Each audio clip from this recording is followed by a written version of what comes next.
Hi, welcome back to the Comics Xplosion Weekly Wrap-Up. I'm your host, the Historic Nerd, and today I'm going to give you this news while sitting down, because it might be traumatic to some of you who care about these things. But I'm going to tell you this now. Batman vs. Superman is unfortunately not an amazing film, like everyone else has been saying on the internet. But yeah, ultimately, let's talk about Batman vs. Superman. It's honestly an okay film, and I think its only problems are that Zack Snyder felt he needed to kind of jazz it up a little bit with his cinematic markers. A statement of his own, not mine. But ultimately, Batman vs. Superman lacks because I'm not going to spoil this film for you, so don't worry about turning it off or anything like that. But Batman vs. Superman lacks in a number of areas because it seems like a lot of it was very rushed, and the characters weren't motivated to do the things they needed. Well, they didn't have good motivation, is what I'm trying to say.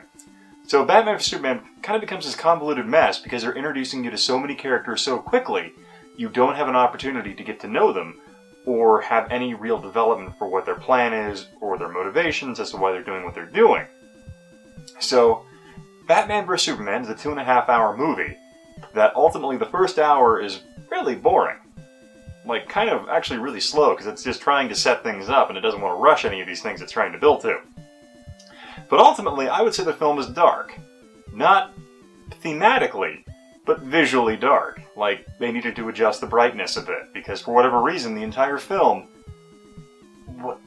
It was like watching an old VHS film, where you're sitting there trying to adjust the brightness on your VCR, and you're just having no luck.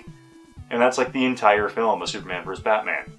And it seems like they may have thought there was a thematic approach there, making it brighter in the Superman films, and then darker in the Batman films, but unfortunately it didn't transition that way well enough.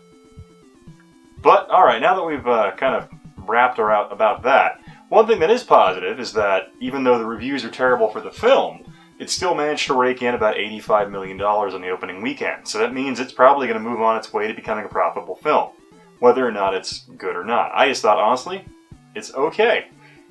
That's all I can say about it.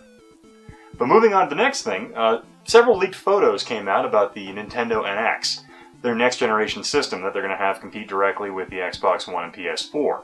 Because unfortunately the Wii U, despite coming to market before the other two, has had lackluster sales, lackluster development, and the fact that the game console itself is relatively difficult to make games for because it requires a specialized investment that doesn't allow the game to cross to different platforms, has been kind of subpar for Nintendo and been worrisome.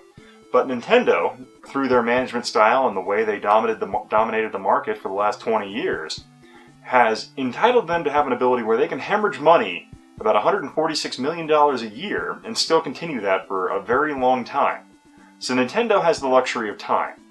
So with the NX, I don't see them rushing it to market anytime soon, but I know they are gathering several specialty games and things like that to make it a very intriguing launch title. Or launch platform anyway, when it comes out against the PS4 and the Xbox One. I'm not necessarily sure when that's coming out, but we do know it's coming. And unfortunately, in recent news, the Wii U, it's been announced that it is no longer going to be in production. So the units you see out are going to be the last ones available. So I'm not sure if that's going to spark a rush or anything like that for Wii U's, but unfortunately, the game platform just didn't attract enough developers or enough people interested in playing it. Personally, when I first heard about the Wii U, I thought it was an additional add-on to the Wii. So I think an error in their part was not renaming it to something else. But if you disagree with me, feel free to say so in the comments below. I would love to hear your take on why the Wii U didn't do as well as other Nintendo consoles in the past. But then again, Nintendo kind of has a history of risking development for kind of new ideas and experimenting with it. The Virtual Boy was a good example of a Nintendo console that didn't quite make it because it was trying to innovate. So Nintendo has a history of that. But we'll see where this takes them. And as far as any other news, I can't really think of much else that's happened aside from Batman, Superman, Nintendo NX, maybe some new DC characters, who knows. But alright, if you have any news you heard about that I didn't mention, feel free to mention in the comments below. Thank you for watching the weekly wrap-up. I'm the Historic Nerd. Bye.